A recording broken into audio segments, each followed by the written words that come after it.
পাশবিক নির্যাতন নারীর উপরে দিন দিন বেড়েই চলছে। অনেক ভাই জানতে চান যে ধর্ষণের সাজা কোরআন এবং সুন্নায় কি বলা আছে, ইসলামে কি বলা আছে। আমরা ইসলামকে স্বাভাবিক অবস্থায় নিজের গায়ে মাখাতে না চাইলেও যখন আর কোনো উপায় থাকে না, দেয়ালে পিঠ থেকে যায়, তখন অনেক সময় ইসলামকে আমরা স্মরণ করি, মনে করি যে ইসলামী বিচার থাকলে বোধহয় এ ধর্ষণ টর্ষণ ঠেকানো যাবে। কারণ সৌদি আরবে কোরআনের আইন, সুন্নার আইন প্রচলিত আছে। এ দেশের বহু ভুল ত্রুটি, বহু সমালোচনার জায়গা আছে, সেটা ভিন্ন বিষয়, কিন্তু আদালতগুলোতে এখনও বিচার হয় যেই সংবিধানের আলোকে, সেটা হলো কোরআন এবং সুন্না। এবং সমস্ত আদালতগুলোর 100% জজ হলেন বড় বড় ওলামা একরাম, তারা কোরআন হাদিস দিয়েই বিচার করেন। আর এই বিচারের কারণে এই দেশে ধর্ষণ সারা পৃথিবীর যেই কোনো দেশের চাইতে প্রতি বছর সবচাইতে কম হয়। সুতরাং অনেক মুসলমানের আগ্রহ আমাদের দেশে যে তাহলে ইসলামের ধর্ষণের কি শাস্তি আছে, যে শাস্তিটা কার্যকর থাকার কারণে সৌদি আরবে ধর্ষণের মাত্রা সবচাইতে কম। প্রিয় ভাইরা আমার, ইসলামে ধর্ষণের যে শাস্তি সেটা সাধারণ জেনার যে শাস্তি আছে সেই শাস্তির সাথে আরো প্লাস হবে কোনো কোনো ক্ষেত্রে। জেনার কি শাস্তি? জেনার শাস্তি হলো বিবাহিত নারী পুরুষ যদি জেনা করে তাহলে শরীয়তে তাদেরকে মৃত্যুদণ্ডের নির্দেশ করে রজমের মাধ্যমে। আর যদি জেনাকারী ব্যক্তি নারী এবং পুরুষ তারা যদি বিবাহিত বা বিবাহিতা না হয় তাহলে সেক্ষেত্রে তাদেরকে 100 বেত্রাঘাত করার শাস্তি ইসলামে রয়েছে। এবং সেই শাস্তি, জেনার যে শাস্তি, সে সম্পর্কে আল্লাহ বলেছেন ওয়ালিয়াশহাদ আযাবাহুমা তাইফাতুম মিনাল মুমিনিন, মুমিনদের একটা দল এই শাস্তি দেখবে, তাদের সামনে শাস্তি দেওয়া হবে যাতে অন্যরা সবাই সোজা হয়ে যায়, এখান থেকে শিক্ষা গ্রহণ করে, ভয় পায়।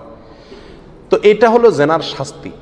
যদি কেউ ধর্ষণ করে তাহলে এই শাস্তি কার্যকর হবে, প্লাস যোগ হবে ধর্ষণ করার সময় যদি সে ওই নারীকে অপহরণ করে থাকে এবং কোনো অবিচার করে থাকে, সেখানে ডাকাতি করে থাকে, অস্ত্র প্রদর্শন করে থাকে, এ ধরনের কোনো কিছু যুক্ত করে থাকে, তাহলে এটা ফাসাদ ফিল আরদ এর অন্তর্ভুক্ত। আর ফাসাদ ফিল আরদের শাস্তি কি? ফাসাদ ফিল আরদের শাস্তি সম্পর্কে আল্লাহ তাআলা সূরা মায়েদার ভিতরে বলেছেন ইন্নামা জাযাউল্লাযীনা ইউহারিবুনাল্লাহা ওয়া রাসূলাহু ওয়া ইয়াসআউনা ফিল আরদি ফাসাদা, নিশ্চয়ই যারা আল্লাহ এবং তার রাসূলের বিরুদ্ধে বিদ্রোহ করে এবং আল্লাহর জমিনে ফাসাদ করে বেড়ায়, এই যে অস্ত্রবাজি করলো, নারীকে অপহরণ করে উঠায় নিয়ে আসলো, এগুলো করলো, এই জমিনে আল্লাহর জমিনে ফাসাদ সৃষ্টি করলো, এদের শাস্তি কি? আল্লাহ বলেছেন আইয়ুকাত্তালু আও ইউসাল্লাবু আও তুকাত্তা আইদিহিম ওয়া আরজুলুহুম মিন খিলাফ, হয় তাদেরকে সাধারণভাবে হত্যা করা হবে, অথবা শুলে চড়িয়ে তাদের মৃত্যুদণ্ড কার্যকর করা হবে, অথবা তাদের হাত এবং পাও বিপরীত দিক থেকে, ডাইন হাত বাম পাও, বাম হাত ডাইন পাও, এভাবে কাটা হবে, অথবা তাদেরকে দেশান্তর করা হবে, মুসলিম রাষ্ট্র থেকে তাদেরকে বহিষ্কার করে দেওয়া হবে, এদেশে তারা থাকতে পারবে না। এই আয়াতের আলোকে সৌদি আরবের সর্বোচ্চ ওলামা পরিষদ, যার প্রধান এবং নেতৃত্বে ছিলেন শেখ বিন বাজ রাহিমাহুল্লাহ, তারা সিদ্ধান্ত দিয়েছেন যদি কেউ কোনো নারীকে বা কোনো মানুষকে অপহরণ করে অস্ত্রের মুখে বলপূর্বক এবং তাকে তুলে নিয়ে যায়, তাহলে এটা ফাসাদ ফিল আরদের অন্তর্ভুক্ত হবে এবং এই আয়াতের শাস্তি তার জন্য কার্যকর হবে। জজ বা বিচারক অবস্থা বুঝে কার্যকর করবেন।